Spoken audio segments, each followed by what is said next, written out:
Pernah nggak sih kamu lihat seseorang yang gayanya tuh mewah banget? Baju branded, nongkrongnya di kafe mahal, handphonenya iPhone terbaru.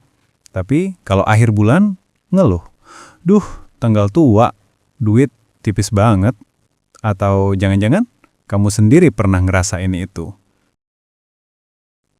Lucunya, kita hidup di zaman di mana orang bisa ngeluarin jutaan buat sepatu, tapi bilang harga rumah terlalu mahal. Bisa ngopi tiap hari di Starbucks, tapi belum punya tabungan darurat. Bisa healing ke Bali, tapi belum bisa investasi. Pertanyaannya, kenapa sih bisa gitu? Apakah harga kebutuhan makin tinggi? Atau jangan-jangan cara kita ngelihat makna kekayaan yang berubah? Nah, di video ini kita bakal bahas kenapa banyak orang terlihat kaya, tapi sebenarnya hidup dalam kemiskinan yang terlihat mewah.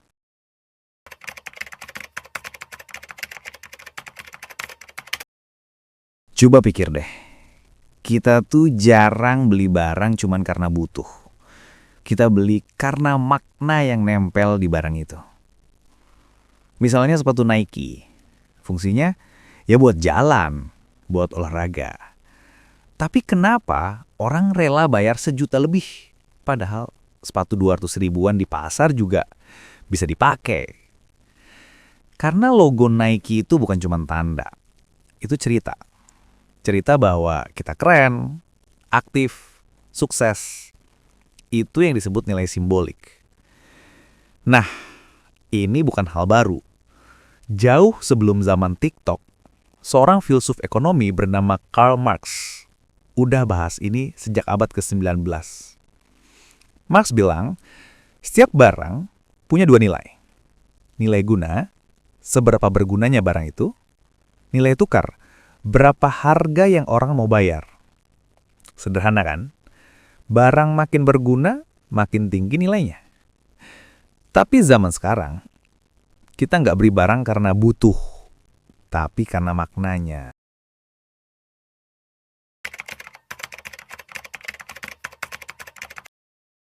Kita tuh hidup di zaman yang menarik banget.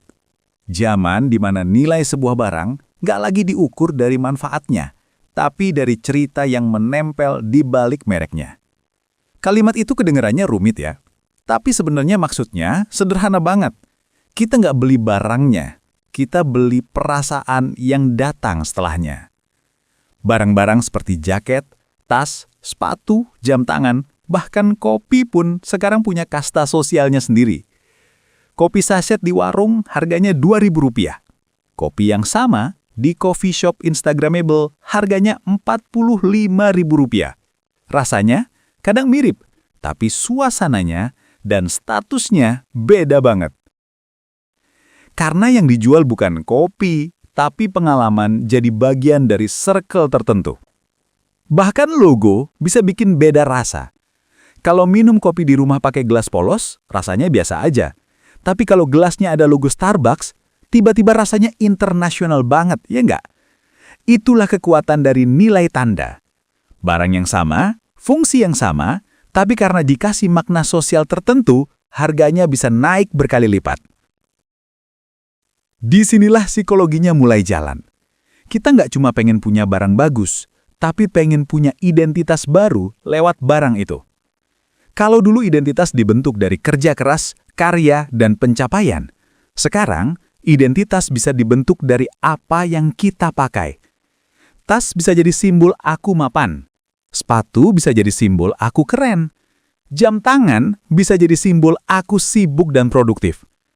Dan karena kita semua hidup di era visual, di mana semuanya bisa diunggah, barang-barang itu bukan cuma kita pakai, tapi kita pamerkan. Kita nggak sadar, tapi sebenarnya kita sering membeli citra, bukan produk. Kita membeli versi ideal dari diri kita yang kita pengen orang lain lihat. Dan lucunya, semakin mahal barang itu, semakin besar rasa percaya diri yang kita rasakan, meskipun dompet lagi tipis. Itulah kenapa brand-brand besar sengaja jual cerita, bukan barang. Mereka nggak bilang, ini sepatu bagus. Mereka bilang, ini sepatu yang dipakai orang sukses. Mereka nggak bilang, ini jam tangan tahan air. Mereka bilang, ini jam tangan orang berpengaruh. Dan kita percaya. Kita beli bukan karena butuh, tapi karena pengen menjadi seseorang.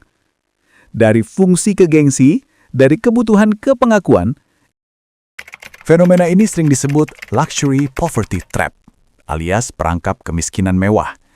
Kedengarannya aneh ya, miskin tapi mewah. Tapi coba deh lihat sekitar kita.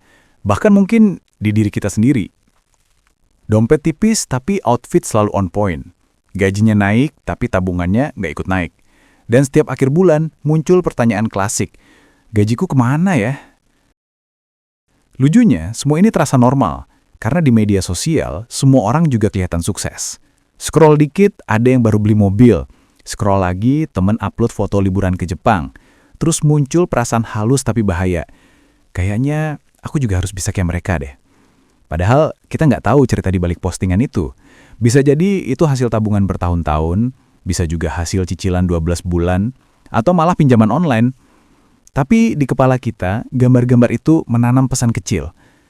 Kalau kamu belum punya itu, kamu belum cukup berhasil. Dan pesan itu yang pelan-pelan jadi racun. Kita mulai ngerasa perlu tampil pantas. Harus punya barang yang match sama status sosial yang kita mau. Kayak hidup kita berubah jadi serial Netflix. Semuanya harus estetik, harus punya momen healing, dan kalau bisa jangan kelihatan susah. Dan karena semua orang di sekitarmu juga kelihatan hidup dengan cara yang sama, kamu nggak sadar kalau kamu sebenarnya terperangkap. Kita pikir kita sedang menikmati hidup, padahal kita sedang menunda kenyataan. Kita bilang, hidup cuma sekali, jadi nikmatin aja. Tapi seringkali yang kita maksud bukan menikmati hidup, melainkan melarikan diri dari hidup. Itulah kenapa kemiskinan mewah terasa elegan, gak kelihatan menjadikan. Kita masih bisa senyum, nongkrong, upload story. Yang penting bisa nikmatin sekarang, urusan bayar nanti aja. Oke, kita tahu ini jebakan. Tapi kenapa kita tetap kejebak? Jawabannya karena otak kita dimanipulasi. Kita diserang 4.000 sampai 10.000 iklan setiap hari. Dan bukan sembarang iklan. Algoritma tahu kamu suka apa, insecure soal apa, dan kapan kamu paling mudah tergoda. Lagi capek kerja, muncul iklan healing dulu yuk. Lagi ngerasa nggak produktif, muncul iklan workshop motivasi. Lagi sedih, ada promo diskon skincare buat self-care. Semua diarahkan ke satu hal, yaitu beli sesuatu. Lucunya lagi, ini bukan cuma terjadi sama orang berpenghasilan kecil. Ada istilah baru, Henry, high earner not rich yet. Artinya, orang yang gajinya tinggi tapi tetap merasa miskin. Kerja bagus, gaji 2 digit tapi nggak punya aset. Karena semua habis buat jaga image. Mereka terjebak di antara dua dunia. Nggak miskin, tapi belum bebas finansial. Kerja terus, capek terus, tapi hidup nggak benar-benar maju. Coba tanya ke diri sendiri, apa sih makna kaya buat kamu? Apakah punya mobil baru? Rumah besar? Atau bebas dari stres mikirin uang tiap bulan? Kekayaan sejati itu bukan soal seberapa banyak yang kamu punya, tapi seberapa tenang kamu hidup. Kaya itu bukan ketika kamu bisa beli segalanya, tapi ketika kamu nggak butuh beli apapun buat ngerasa cukup. Kalau kamu ngerasa udah kejebak dalam perangkap ini, tenang, kamu gak sendirian. Serius, kamu gak sendiri. Banyak banget orang di luar sana yang ngerasa hal yang sama. Kerja keras tiap hari, tapi tetap aja uang berasa gak cukup. Hidup kelihatannya baik-baik aja di luar, tapi di dalam hati rasanya kosong. Dan gak apa-apa kalau kamu baru sadar sekarang. Karena kesadaran itu justru langkah pertama buat keluar dari jebakan ini. Kabar baiknya, selalu ada jalan keluar. Bukan jalan yang instan sih, tapi jalan yang nyata dan bisa dimulai dari hal-hal kecil. Berhenti bandingin hidupmu sama orang lain. Ingat, yang kamu lihat di media sosial cuma cuplikan terbaik dari hidup orang lain, bukan kisah lengkapnya. Kamu nggak sedang ketinggalan. Kamu cuma punya waktu yang berbeda. Gunakan waktu luangmu buat nambah skill. Dunia sekarang nggak cuma butuh ijazah, tapi kemampuan. Setiap hal baru yang kamu pelajari, sekecil apapun, bisa jadi batu loncatan menuju kebebasan finansial yang kamu impikan. Ubah cara pandang soal uang. Uang bukan alat pamer. Uang adalah alat kebebasan. Semakin kamu bisa mengendalikan uangmu, semakin kamu bisa memilih arah hidupmu sendiri. Karena pada akhirnya, kemewahan yang paling tinggi bukan di tas mahal, bukan di sepatu limited edition, dan bukan juga di jumlah followers yang kamu punya. Tapi ada di pikiran yang tenang, di waktu yang kamu punya buat orang-orang yang kamu sayangi, dan di rasa syukur, karena kamu tahu kamu cukup. Jadi, apakah kamu benar-benar kaya atau cuma terlihat kaya?